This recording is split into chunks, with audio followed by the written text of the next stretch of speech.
The Shanghai benchmark settlement printed above $100 an ounce. Not a meme, not a rumor, not a leveraged headline. Cash price for metal that can actually be delivered. And here's the part that should make your stomach drop. At the same time that China accepted triple-digit silver as normal, the quote flashing in New York was still sitting in the low 90s. That gap is not a little pricing difference. That gap is a vacuum cleaner pointed at Western vaults. So, in this video, I'm going to break down what that Shanghai close signals, why the East just forced the West into a corner, how the arbitrage works, and why the next move could be violent enough to rewrite the precious metals playbook. Then, we'll talk about what happens when the public finally notices, and what you should watch so you don't get shaken out when volatility hits. Now, real quick, before the algorithms and the copycats try to twist the narrative, I need your help. I'm running a cleanup campaign to push out the channels that steal ideas and repackage them like they're original. If you value straight shooting breakdowns, hit subscribe right now and comment OG John AG so I can see who's really here. That one comment tells the platform who deserves distribution. And because I want the real audience in one place, I also opened a WhatsApp channel for daily updates. I'll drop quick market notes, key levels, and the videos there first when things are moving fast. Link is in the description. Join it so you don't miss the moments that happen between uploads. All right, let's jump in, because this is not just silver went up. This is a regime change. The Shanghai settlement above $100 is a psychological wall coming down. For years, silver lived in a mental prison. Double digits felt cheap. Triple digits felt impossible. But when a market prints a new digit, the human brain recategorizes the asset. It stops being a toy and starts being a threat. And Shanghai is not some tiny side market. It's tied to real industrial demand, real delivery schedules, and real factories that can't afford to wait for a dip if they need feedstock. When they pay above $100, that's not speculation. That's necessity. Now compare that to the West, where paper contracts and leveraged bets have dominated the price signal for decades. You can sell silver you don't have to a buyer who often doesn't take delivery. The game works until the physical market says no more. This is where the spread matters. If New York is around $9, $12 and Shanghai is around $112, you're looking at roughly a $10 gap. $10 on a $90 asset is not noise. It's more than 10%. And 10% in a market that can settle within days is gasoline. If you can source metal at the lower Western price and deliver into the higher Eastern price, you don't need to be a genius trader. You just need access. That incentive pulls inventory like gravity. Every bar that can move will move. And when that happens, the Western pools get drained first, because the West has leaned on paper confidence for too long. If the West doesn't raise the price to match the East, the West doesn't keep silver. It's that simple. The market forces convergence, and convergence usually happens toward the tighter side, the side that actually needs the metal. So, what are we watching right now? We're watching the West chase the East. And when the West chases, it tends to do it in ugly vertical candles. Not a smooth stair-step, a gap, a rip, then a fake out, then another rip. This is why the all-time high print in New York matters. Once an asset moves into price discovery, meaning it's above the old peaks, technical resistance becomes thin air. Most holders are green, sellers pull back, buyers push forward, the chart becomes a vacuum. But here's the trap. The big players know the psychology around round numbers. They know the public sees $100 as a headline. They know journalists write articles when the first digit flips. They know there's a battle line at the century mark. So yes, expect defense. Expect sudden dumps at the open. Expect smashes designed to scare you out. Expect headlines that sound like certainty. Silver mania is over. Bubble top profit taking. They'll throw every label at you. The question is, can that defense hold when Shanghai already printed the number? Because Shanghai is the tell. It's the market saying, we don't care about your paper games. We need ounces. And when real demand is inelastic, price becomes whatever it has to be to pry supply loose. Now think about what kind of buyer is paying triple digits in Asia. These are not hobbyists. These are production lines. They buy or they break. And that brings us to the next layer, the banks. For decades, the easiest story in metals was, Banks are always short. And yes, paper selling has capped rallies for a long time. But markets evolve. Incentives flip. The moment the physical side tightens enough, the old strategy turns into a liability. So what happens when the smartest, most ruthless desks on earth realize the game has changed? They don't argue with reality. They pivot. This is where capitulation starts. It doesn't look like an apology. It looks like buying. It looks like covering. It looks like aggressive bids every time the market dips. Ask yourself, who can push a metal up several dollars in a single session while headlines scream top? Retail doesn't have coordinated firepower. Most retail buys slowly and hesitates.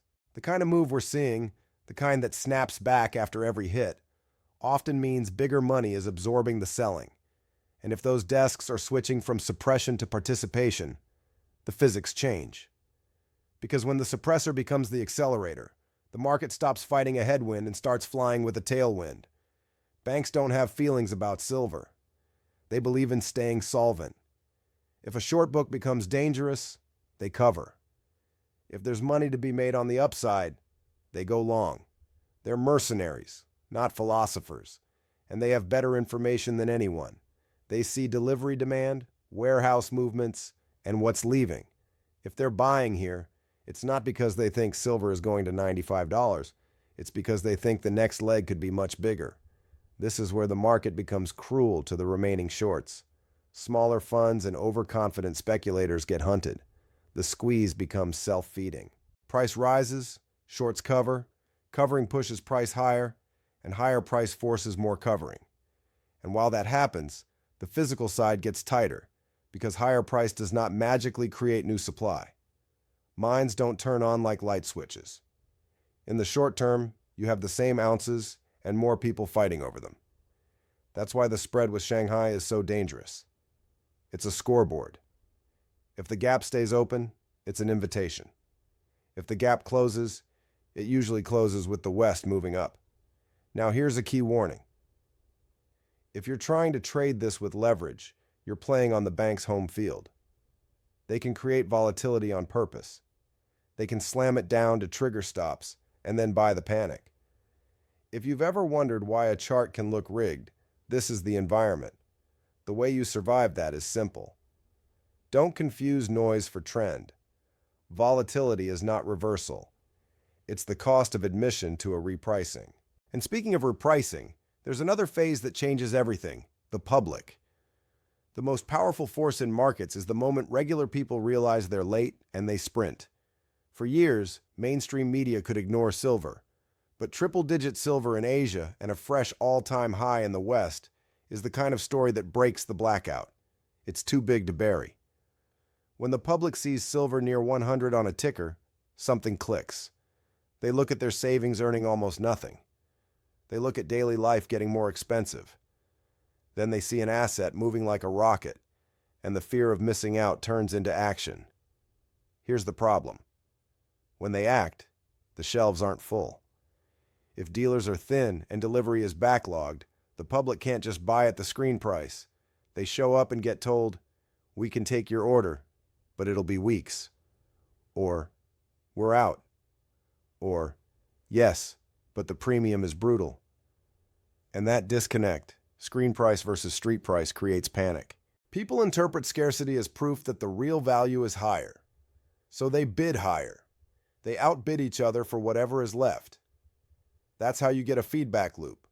Price rises, attention drives demand, demand reveals scarcity, scarcity drives higher price. Now, quick detour. If you're into silver and you also love hearing real success stories from people who actually played the cycle right, there's a separate channel linked in the description that focuses on silver-related wins and case studies. If that's your thing, hit that link, subscribe over there too, and see how people turn smart timing into real money. Back to the main thread, because the next part is where people get emotional targets. Everyone wants a number. Everyone wants how high, and I get it. But in a currency-denominated bull market, the ceiling is not a tidy chart line. The ceiling is confidence in the currency itself. Still, we can use a framework. Watch the relationship between gold and silver. In eras where silver is treated as monetary again, silver tends to outperform and the ratio compresses. Every compression is a message that silver is catching up. And watch the availability premium. When physical becomes hard to source, the real price is the delivered price. When delivered price runs away from spot, spot eventually has to chase it. Otherwise, the spot market becomes irrelevant. Now, this is the part where I need you to stay disciplined, because when price moves like this, the system will try two things at the same time. Hype you in at the top and scare you out on the dips. They'll hype with headlines, celebrity experts, and late cycle content. Then they'll scare with sudden volatility and crackdown narratives. So what do? You anchor yourself to the fundamentals that do not change day to day. Is industrial demand suddenly disappearing? No. Is mine supply suddenly doubling? No. Is the East suddenly refusing to pay triple digits? No. It already paid them. Are Western inventories suddenly overflowing? No. They're being pulled toward the highest bidder. That's the core. Now, some of you are already thinking, should I sell? Because a move like this can be life-changing. I'm not here to tell you what to do with your money, but I will tell you a principle that has saved people in every historical currency event. Don't sell a hard asset just to hold more soft currency. If you take profits, think in terms of upgrading into other real assets, things that produce, things that shelter, things that generate cash flow. Don't trade the lifeboat for more water. And here's a friendly reminder. If you're doing well, if you've had a win, a breakthrough, a business milestone, drop it in the comments. Share your success so other people see what's possible. It lifts the whole community. Also, let me ask you two questions. Do you think the West prints above $100 this week, or do you think they try to pin it under the line longer? And second, what was the moment that finally convinced you this move was real? Tell me below. Now, let's talk about the next 48 hours, because this is where cliffers become reality. If the Shanghai premium persists, you're going to see aggressive convergence attempts.